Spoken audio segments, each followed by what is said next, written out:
Welcome back to Guess What Day It Is. Today we're going to talk about how cheap TVs ruin the repair industry.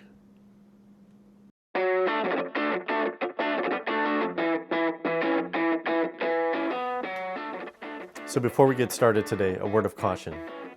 Do not take the back off of a CRT TV unless you know what you're doing. We're going to do some initial visual inspections. We're going to pull the back off this here in a minute or two. But this TV has not been powered up for at least 5 or 6 years. So the likelihood of any built up high voltage is very, very low. So we should be fine on that. But once again, use extreme caution when diving into a CRT type TV. So this particular guy is pretty cool. It's clear. Back in the late 90s, early 2000s, things that were clear were pretty neat. You could get Game Boys that were clear and all that kind of stuff. But it's just, I don't know. Being the technical kind of guy I am, I like to see the components. So it's pretty neat. So this is from a company called KTV. I don't know much about them. They're based out of Korea, or were. I'm not sure they're in existence anymore. So we'll flip it around and kind of see what we have on the back. We've got factory ID number. This was manufactured February of 2003. It's quite close to the end of the CRT dominance, I guess. So this was made in the Philippines. It's one of the areas where cheaper labor was being used to bring the costs of electronics down. So it looks like somebody scratched their name up here too, and then scratched some other stuff out. So as we go through this, we're gonna see if we can't do something about that. It's not uncommon for people to put different, even back in the day, putting your social security number in, engraving it on something, so if it got stolen, it would find its right home. Definitely don't do that now. You don't want your social security number to be on something that can be physically stolen. That's pretty kind of interesting how we did that a long time ago. So what we're going to do, we're going to pull the back off. Once again, we should be safe and discharged with this. We're going to do our visual inspection first. We're going to look for any types of burned components, swollen capacitors, leaky capacitors. This is from an era where capacitors were, I think 2001 or 2002, there was a string of poorly manufactured capacitors. So a lot of times we can just visually see that. So we're going to do that before we get started in general. So unfortunately, this has tamper-proof Torx to get the screws out. So, which isn't a problem. Tamper-proof Torx are a Torx with a hole in the center. And what in the heck is going on here? I gave this screwdriver to my son a long time ago. And it's got wood in the end of it. What in the world is going on here? Huh. Okay. I'll have to ask him about that. All right, I'm not sure. Too big.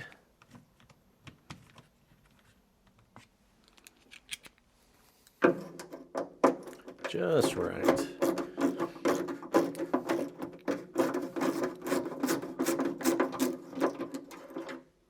This is another snap-on ratcheting screwdriver.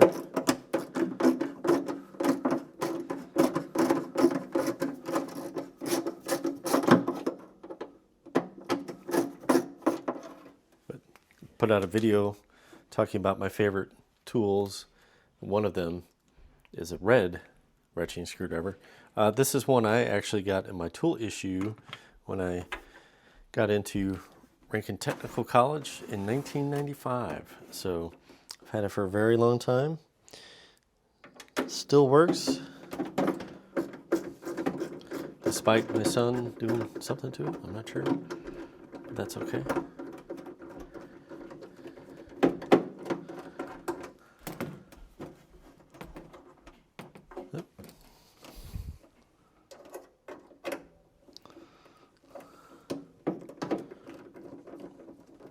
It's kind of interesting how it does have tamper-proof fasteners on it.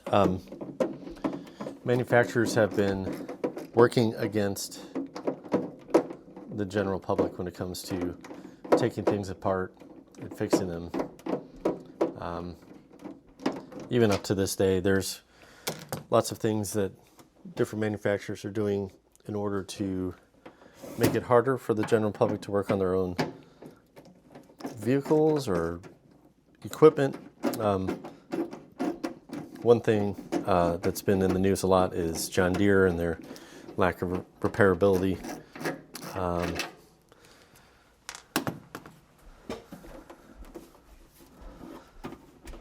right, I got all the screws.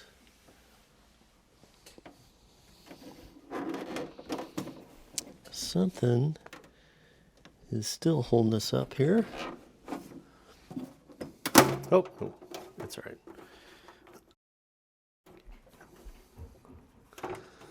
So that is interesting.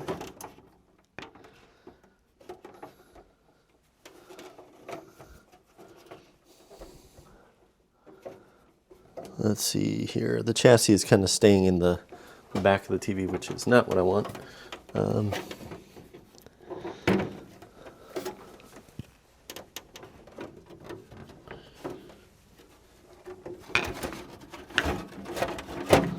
There we go.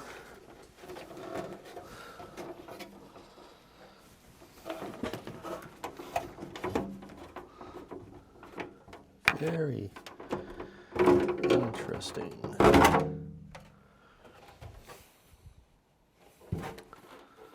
Okay.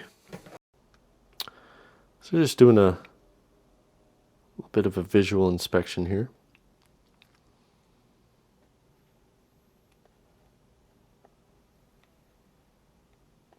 Everything looks pretty good, looking for burn marks or anything that would be visible on the PCB or any components that look like they may have been damaged from excessive heat.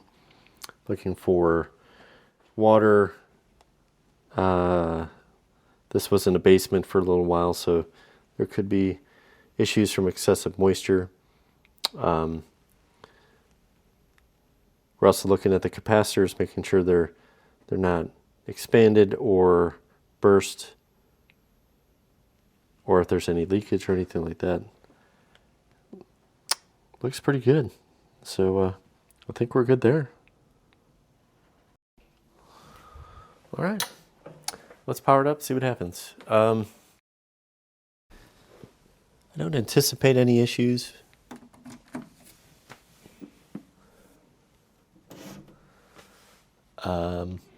There's an audible cycle of the speaker there, which was kind of interesting just on plug-in.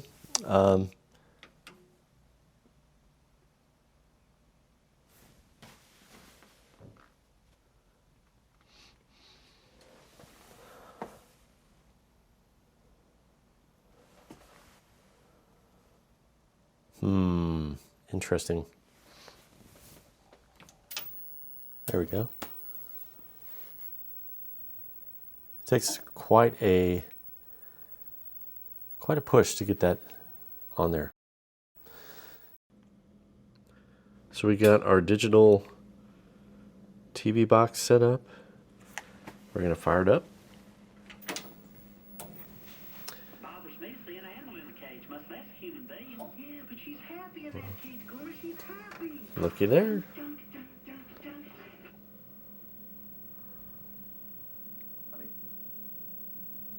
Everything's working fine. One thing I'm not super happy about is the menu is pretty blurry I don't know if you can see that. It's getting better. It's almost like there's interference, which is causing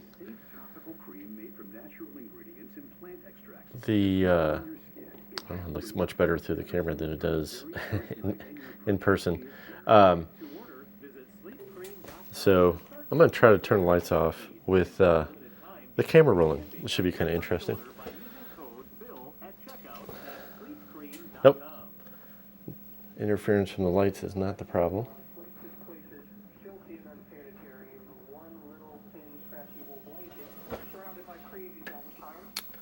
Turn that back on. So everything looks pretty good. Really have a very strong signal coming from our over-the-air digital TV signal. So it's pretty cool. I'm going to turn this off so I don't get a copyright strike. But it looks like we're doing all right.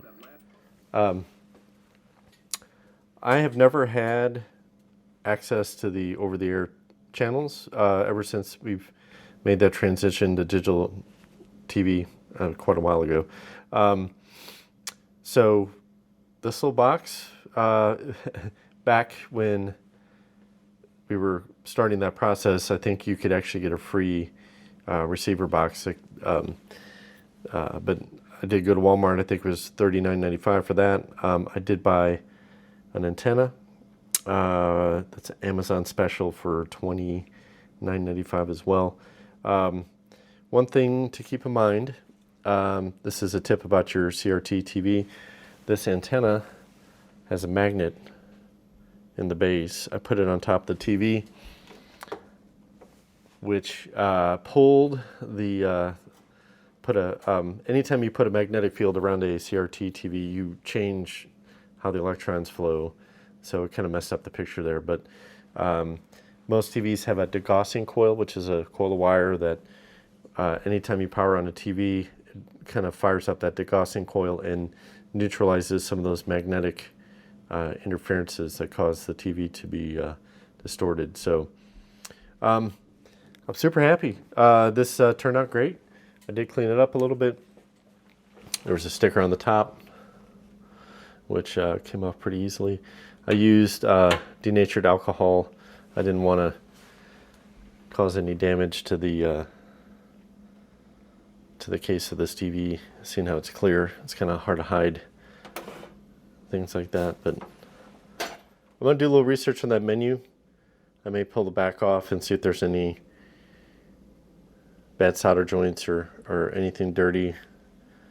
I don't think there's any adjustment or anything like that, but so turned out pretty good. Call this one done.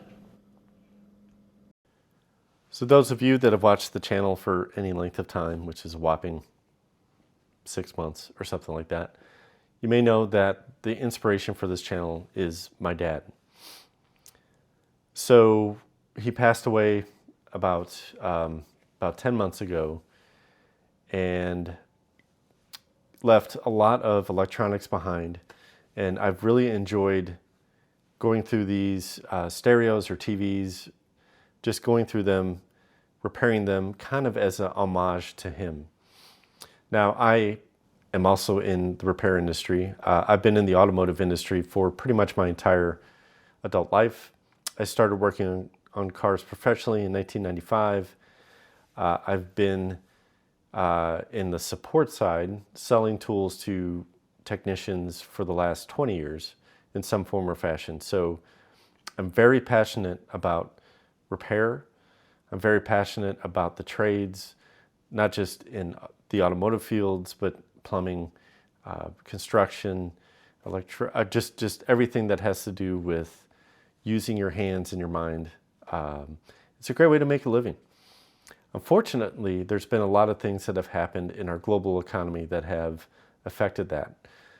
So reflecting on my dad playing with electronics and kind of thinking about his career and how that kind of relates to my own career, I've kind of been thinking about this a lot. So as we're looking at TVs, thinking about how my dad's technician career ended a little earlier than I think he expected was because in his repair business, the price of repair got pretty close to the replacement price of a new TV.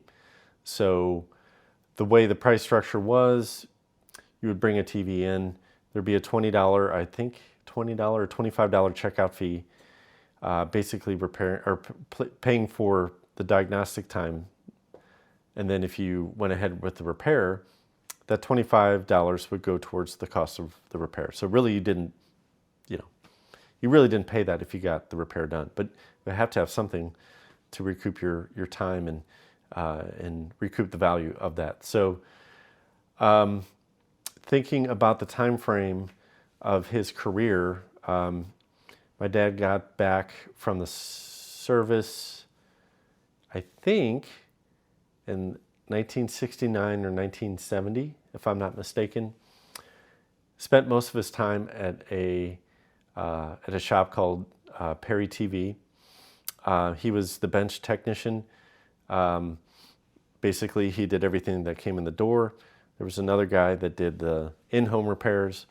TVs were quite large, mostly console or just wooden furniture that had quite a bit of heft. So you're not just going to toss it in the back of your Pinto or whatever you're driving. So you would have the technician come out. If it got real bad, the field tech would bring the TV into the shop as part of the service with that. And so my dad was kind of the go-to guy when it came to repairs. Anything that couldn't be fixed in the field came to him. He's very good at his trade. So as time went on, when he started, most manufacturers of televisions were U.S. based, whether that would be Zenith, RCA, Magnavox, and so on and so forth. I think in 1970 there were probably about, just going off my memory, probably about 8 or so U.S. manufacturers of televisions. Now, by that point, that number had already started to drop, which happens in any industry. One change that came was the introduction of Japanese-built televisions, which were kind of a challenge to the status quo with the U.S.-built stuff. Brought a lot of technology in. Zenith, which was the flagship of the shop my dad worked at, they were an actual Zenith dealer. Zenith was pretty much doing point-to-point wiring for a long time instead of using printed circuit boards, which is pretty archaic when you think about some of the stereos we've looked at from the early 70s. Nothing is really, it's all printed circuit boards. Obviously, there's wires connecting each circuit board. However, it's not hand-wired like some of those older Zenith televisions were. So one thing that changed within that shop, the owner did not necessarily want to work on Japanese televisions.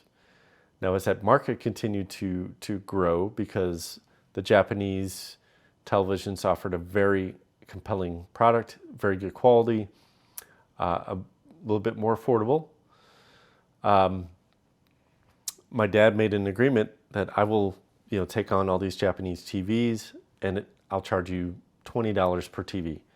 So my dad got a $20 surcharge. I don't know if that was passed on to the customer or anything like that, but over time, the amount of American TVs that were coming in just dwindled. So if it wasn't for my dad being willing to take on the Japanese TVs, the shop may have ended its existence in the mid-'80s at that point. Think about Sony, Sanyo. There's many different brands of Japanese televisions that were really bringing a lot to the table at that point. So fast forward to about the early 90s, let's say about 1991 or 1992, the business got slow enough where the owner, who was the road tech, decided to close the shop portion down and basically just do service calls. So taking the overhead of the shop and the electricity to run it and rent and all that, was able to continue with that. So my mom and my dad decided to take over the shop portion of it and continue to run the business for, going forward. I did work with my dad briefly. I got fired for sweeping wrong, so that's a whole nother story.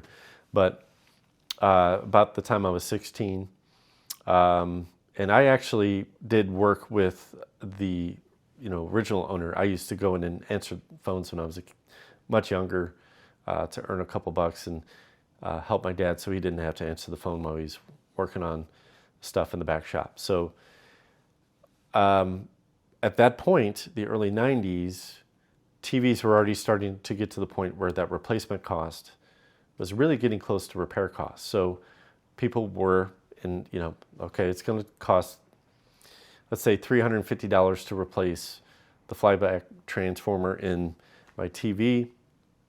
I can get a new one for $600. Let's go ahead and do that. Let's just scrap this one, and we'll just go with a new one.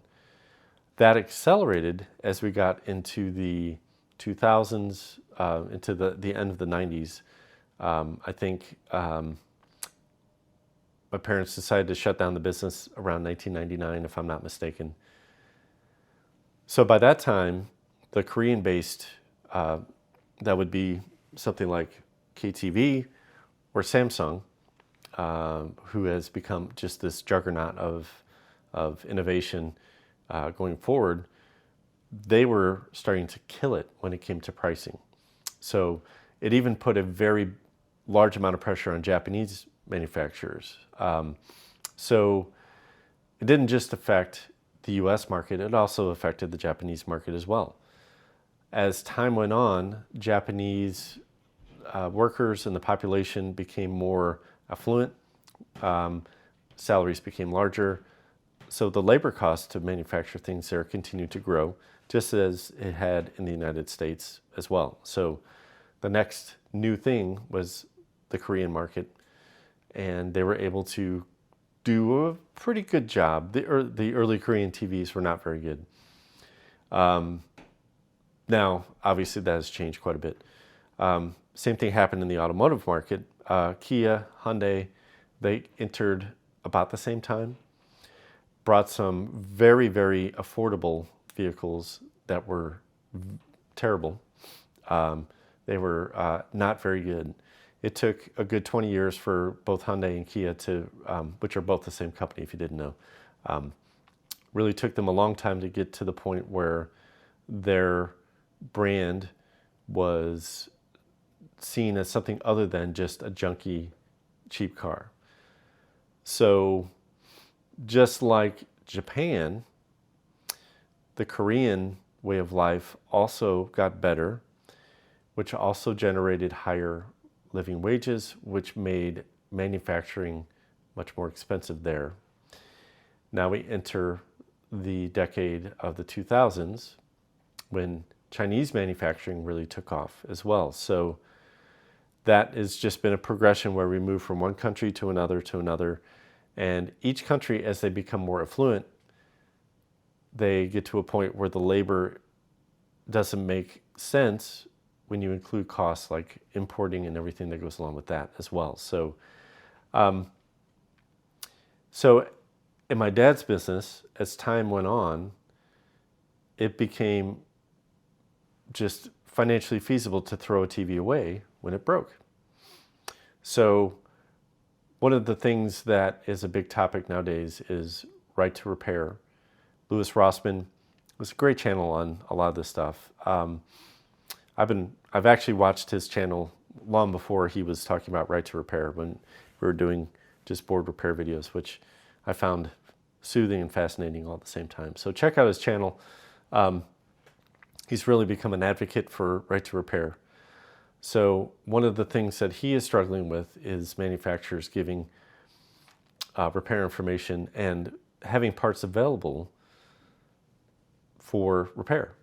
Apple is one of the biggest offenders.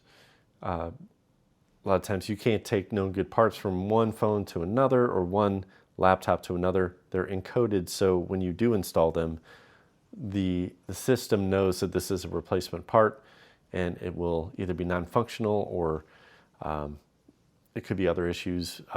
Certain certain things may be turned off, certain features, because it's not the actual part.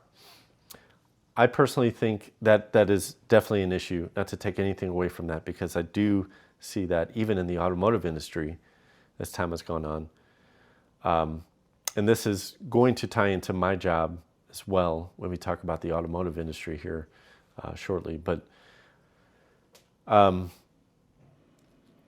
think the death of right to repair more has to do with the cost of things coming down and it just not being worth repairing. So trying not to be very political on any of this, just trying to analyze this from just a kind of a balanced, just observational kind of viewpoint. I saw this happen in my dad's business. My dad should have got out of it when the owner decided to shut the shop down. It's hard for a guy who's in his 50s to think of something else to do. And he rode it till the end. So now, if we transition from what my dad went through to what I'm seeing in the automotive industry, so over the course of time, we have had similar things in the automotive industry that happened in the electronics industry. Japan really changed the automotive industry in the 70s. Manufacturers like Honda and Toyota coming over to the United States really put American car makers on edge. It really forced them to make a better product and do it more efficiently and cheap and more affordably, which we've all been the benefit of over the last 50 years when it comes to that. Korea also came along, did the same thing. Hyundai Kia is one of the more popular brands currently. They are making complete garbage, which is a topic for another video. If you're a Kia mechanic, you're basically replacing engines continually. So, but they have, once again, gotten to the point where a Kia is not much cheaper than a Chevy or a Ford, which is debatable now with everything after the inflation that we've had over the last couple of years. But BYD and manufacturers from China are trying to break into the U.S. market. One of the things that the Biden administration was very adamant about was keeping those type of vehicles coming into the country. They have already decimated the European market. Volkswagen is hurting. They've laid off workers, which hasn't happened in the history of their company, primarily because of the influx of Chinese cars into Europe. I don't believe that there's the type of restrictions that the United States has put on those type of cars. I've watched a lot of YouTube folks, including Rich Rebuilds, which is another great channel if you check that out. They had an opportunity to drive some of the EVs coming out of, I'm pretty sure it was BYD. Great products for about half of what their counterparts are charging, whether that's Tesla or anything along those lines. BYD has abandoned any gasoline engine, so there's nothing coming with that. So a couple things are unique about that. First of all, BYD is a little different when we think of Chinese manufacturing. A lot of what we purchase here in the United States is not necessarily a Chinese product. It may be a brand that has chosen to manufacture in China. BYD being a Chinese company adds a little bit of a layer when it comes to the competitiveness of what's going to continue with that. So if BYD or these other Chinese manufacturers are allowed to come to the United States and sell cars, it's going to decimate the automotive manufacturing in our country. Now, you may think that's a good thing, and to be quite honest, I think all the automotive manufacturers could use a dose of reality when it comes to building cars for an affordable price. There are some things that, in my personal opinion, make that an unfair advantage for BYD or these other companies. So if we look at how Chinese manufacturing works, it is somewhat capitalistic, but it is not at the same time. It is a communist country, and it has been for a long time. Over the past 40 years, there has been a pseudo-capitalistic drive, but it is still not a free market. One of the reasons why BYD and these other Chinese manufacturers are trying to bolster their exports is because their internal sales are dropping. The Chinese government the Chinese economy is not doing well. And I'm trying very hard not to be political with any of this. So once again, just being an observer, not to take anything away from anyone who's, seeing this from a different viewpoint or anything like that. So, and I'm first and foremost a free market guy. Now, when you think of a free market, the market is allowed to behave in a natural way without restrictions or without inputs from the outside. We're never going to have a 100% free market. And I understand that our government does give subsidies to different types of vehicles, including EVs and all that. There's a distinct difference between the United States government and a Chinese corporation. The ties between a corporation and the government are very close.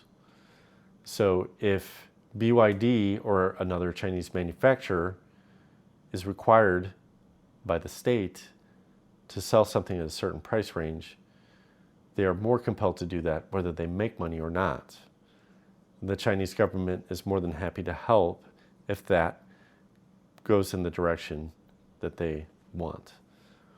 So it's a little different than the Japanese before or the Koreans before that.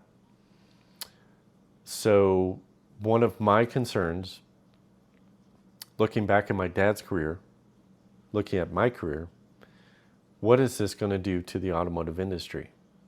So not only will it affect manufacturing, it will also affect repair. So if you can buy a car for a very reasonable price and repair costs are very close to that, there's going to be a point where it is better in the customer's mind to just junk the vehicle that they have and just go out and buy a new one. So it is a little different when it comes to automotive because the purchase price is significantly higher than a TV or VCR or stereo, computer, cell phone, all that. But if you have a $6,000 or $7,000 repair, and you can go and buy a Nakano low-end Chinese car for another $4,000 or $5,000 that may have a warranty, that might be something that a lot of people may think about, especially if you can't finance a $7,000 repair, but you can finance a new car. That's going to be an issue. So reflecting on how the TV industry went with my dad, I'm kind of reflecting on what is the future of the automotive industry. So let me know what your thoughts are. Do you think that incoming Chinese products could be a good thing or a bad thing? Could it be a good thing short term, but a bad thing long term? Could it be a bad thing in the short run and a good thing in the long term? Let me know what your thoughts are on that.